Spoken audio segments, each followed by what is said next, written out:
তাজপুর সমুদ্র সৈকতে সামুদ্রিক জলোচ্ছ্বাসে ভাঙন, জল ঢুকে ক্ষতিগ্রস্ত দোকানপাট। মেরিন ড্রাইভ সম্পন্ন হয়ে গেলেও পূর্ব মেদিনীপুর জেলার শঙ্করপুর তাজপুর এলাকার কিছু অংশ সামুদ্রিক জলোচ্ছ্বাসে ক্ষতিগ্রস্ত হয়ে ভাঙন ধরেছে বাঁধে। সমস্যায় উপকূল এলাকার বাসিন্দারা, আতঙ্কে দিন কাটাচ্ছেন কিছু বাসিন্দারা। পূর্ণিমার কোটালে ও সামুদ্রিক জলোচ্ছ্বাসে শঙ্করপুর, তাজপুর, পূর্ব জলধা এই সমস্ত বিস্তীর্ণ এলাকায় একের পর এক সমুদ্রের পরে ভাঙায় আতঙ্ক এলাকার মানুষজন। সেই সঙ্গে কয়েকটি দোকান কার্যত সমুদ্রের তলায় তলিয়ে গিয়েছে। স্থানীয় দোকানদার থেকে মানুষজন অসহায়ভাবে দিন কাটাচ্ছেন। তাদের দাবি অবিলম্বে প্রশাসন এসে সুরাহা করুক। একদিকে পাড় ভাঙছে, তেমনি বেশ কয়েকটি দোকানে জল ঢুকছে। পূর্ণিমার কোটাল থাকায় কার্যত উত্তাল হয়েছে দীঘার সমুদ্র। আমাদের প্রচুর নাম নাম নাম সুখদেব দলাই। কি করো? এই মাছ ধরি সমুদ্রে। আজকে তো মাছ ধরছো। কতটা ভয়ের মধ্যে আছো? অনেকটা ভয়ের মধ্যে আছি, আতঙ্কে আছি। কেন? এই যে খেয়ে যাচ্ছে, দেখতে পাচ্ছেন আপনারা, এসছেন। কি খেয়ে গেছে? এই যে সমুদ্রে জল এসে খাওয়া হয়েছে, গোটাটাই খেয়ে যাচ্ছে। সরকার কোনো ব্যবস্থা নিচ্ছে না। আমরা দীর্ঘদিনে সরকারের দ্বারস্থ হচ্ছি, কিছু নিচ্ছেন ব্যবস্থা। এই যে সামনে তো আরো বড় ঝড়, আরো ঝড়, আরো বিপদ। সমুদ্রের এলাকা পাশে আছি মানে আরো ধরো বিপদ আরো আছি। কতটা পরিবার এখানে থাকে তাও? অনেকটা পরিবার থাকে এখানে। তারা কি করে? এই মাছের উপর নির্ভর তারা, সবাই মৎস্যজীবী এখানে। আচ্ছা, এই যে আজকে করছে, এটা কি জাল বলে? এটা টানা জাল বলে, সুতি জাল বলে, টানা জাল বলা হয়। আজকে রাত্রে ঘুম হবে? ঘুম হবে না, আমরা না আতঙ্কে আছি, মানে ভয়ে ভয়ে আমরা ঘুমোতে পারি না। আমরা ভয়ে ঘুমোতে পারি না, আতঙ্কে, প্রচুর আতঙ্কে আছি। কিন্তু মানে আমরা ভিডিওকে একে সবাই জানিয়েছি, কেউ এরকম ব্যবস্থা নিচ্ছে না। ওরা কেউ এসে দেখে যা চলে যাচ্ছে, কিন্তু ব্যবস্থা নিচ্ছে না। এই যে বাঁধ ভাঙছে তাতেও কি এসছে? কেউ আসেনি। এই তো এলে দেখে গেল, কেউ আসেনি। এই যে আমাদের গ্রাম সদস্য এসছে, এখন দাঁড়িয়ে আছে। প্রধান এসছে। তাদেরকে জানাবেন? কি জানাবো আমরা? আর জানার কোনো দেবে নেই। আমরা প্রত্যেকবারই প্রধান আসছে, দেখে যা চলে যাচ্ছে, কোনো ব্যবস্থা নিচ্ছে না। আর কি জানাবো আমরা? আজকে তাহলে রাত্রে বাবু বাচ্চা নিয়ে তোমরা কোথায় যাবে? যদি জল টল বা ঝড় টট? কোথায় যাবো? এই এখানে তো আইলাধর মন্দারমণিতে হয়েছে, এখানটা হয়নি। এখানে আইলাধরটা একটা হলো, এখন হয়নি, বা মন্দারমণিতে হয়েছে। তাহলে আরো জানাবো কাকে? সেই আতঙ্ক ভয়ে আমরা আছি। আপনারা এসছেন, আপনার দেখাবেন।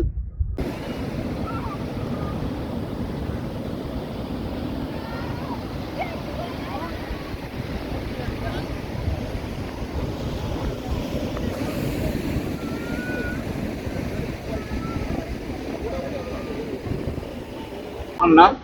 রণদীপ চক্রবর্তী, কলকাতা 118। এর আগে আগে কখনো এখানে আসা হয়েছিল? হ্যাঁ, এসছি।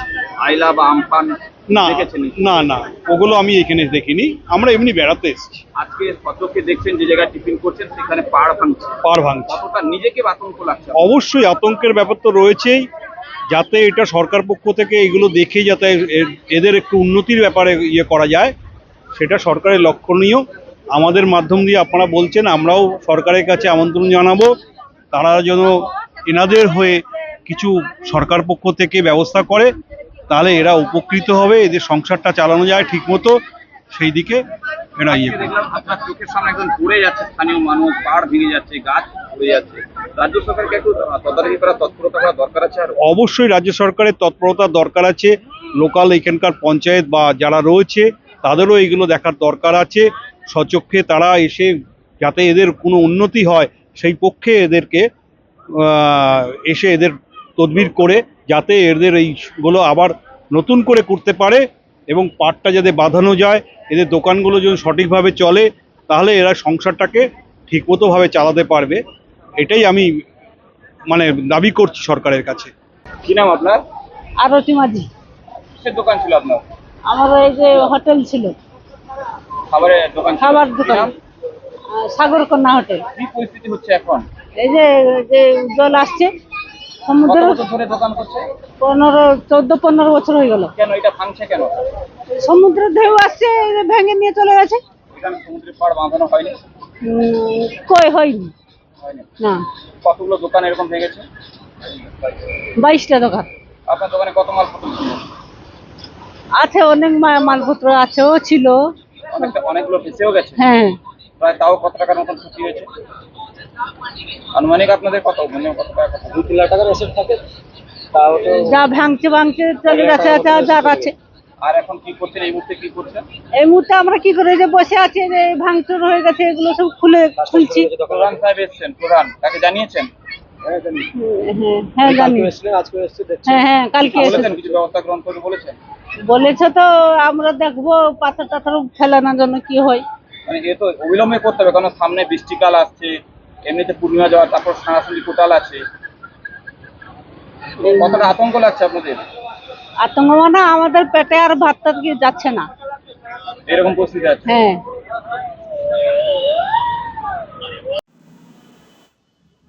তাজপুর সমুদ্র সৈকতে কয়েকদিন ধরে প্রবল জলোচ্ছ্বাসের কারণে ভাঙন, সেখানে কয়েকটি দোকানও প্রায় জলের গর্ভে চলে গেছে।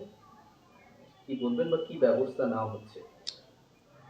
আমাদের দীঘা থেকে তাজপুর পর্যন্ত মেরিন ড্রাইভের পাশে এবং তাজপুরে যেখানে ফরেস্ট ডিপার্টমেন্টের জায়গা আছে এবং ইরিগেশন ডিপার্টমেন্টের জায়গা আছে, আমাদের জলদা পর্যন্ত মেরিন ড্রাইভ হয়ে গেছে এবং জলদা থেকে আপ টু তাজপুর বিশ্ববাংলা পর্যন্ত একটা আমাদের ডিপিআর তৈরি হচ্ছে। ওই মেরিন ড্রাইভের মতো ওইখানে ডিপিআর তৈরি করছে গার্ডওয়াল করার জন্য, এবং স্টেট গভর্নমেন্ট সেটাকে ব্যবস্থা গ্রহণ করছেন। তার পূর্বে কিন্তু আমরা ঘোষণা করছি যে অবৈধ কোনো কনস্ট্রাকশন করা যাবে না, ইরিগেশনের জায়গায় কোনো দোকান বসানো যাবে না, সমুদ্র সৈকতের ধারে কোনো দোকান বা পসরা আমরা সব তুলে দিয়েছিলাম। কিছু অবৈধভাবে অসাধু কিছু ব্যক্তি উদ্যোগ গ্রহণ করে এই কর্মকাণ্ডের সঙ্গে যুক্ত হয়েছেন। আজকে আমাদের এইচডিও সাহেবের কাছে আমি অভিযোগ করেছি, আমাদের ডিএসডি আজকে মিটিং ছিল, সেই মিটিংয়ে সিদ্ধান্ত গ্রহণ করা হয়েছে প্রত্যেককে নোটিশ ধরানো হবে। Irrigation department, forest department, BDO সাহেব, পঞ্চায়েত সমিতি যৌথতে আমরা প্রত্যেকে স্থানান্তরিত করার জন্য তাদের ধরা হয়েছে, এবং সেই সঙ্গে যারা অবৈধ কনস্ট্রাকশন করেছেন তাদের নোটিশ দিয়ে ইতিমধ্যে তাদের বন্ধ করা হবে, যাতে কোনো সিআরজেটের মধ্যে কোনো অবৈধ কনস্ট্রাকশন যাতে কেউ না করতে পারে। এবং আলমপুর ফিশারি থেকে তাজপুর পর্যন্ত যে রাস্তায় অবৈধভাবে মানুষ কিছু কনস্ট্রাকশন করেছেন সেগুলোকে বিএলও সাহেবের নির্দেশ দেওয়া হয়েছে, আগামী পরশুর মধ্যে নোটিশ সার্ভ করবে। আমি মনে করি সরকার দৃষ্টি রেখেছে, এডুকেশন ডিপার্টমেন্ট থেকে, দীঘা সমুদ্র উন্নয়ন পর্ষদ থেকে সবাই আমরা সব পর্যবেক্ষণ করেছি এবং দেখেছি, এবং সেক্ষেত্রে উত্তাল সমুদ্রে উবালি হাওয়া থাকার ফলে কিছু জল প্রবেশ করেছে এবং কিছু ভাঙনের সৃষ্টি হয়েছে, এবং সমুদ্রের গহ্বরে যারা দোকান করছিল, শালখুঁটি পুঁতে দোকান করছিল, তারা কিন্তু সেই দোকানটাকে 4টা দোকান নষ্ট হয়েছে। আমরা চাইব ওই সমুদ্র পূর্ববর্তী এলাকায় কেউ যাতে কোনো সরকারি জায়গার উপরে অবৈধভাবে কোনো পসরা সাজিয়ে না বসে, তার জন্য আইনগত ব্যবস্থা আমরা গ্রহণ করছি, এবং আমাদের গার্ডওয়াল তৈরি করার জন্য ডিপিআর তৈরি হচ্ছে, যাতে রাজ্য সরকারের কাছে আমরা জানিয়েছি, এবং সেটা অতি সত্ত্বর হওয়ার ব্যবস্থা রয়েছে।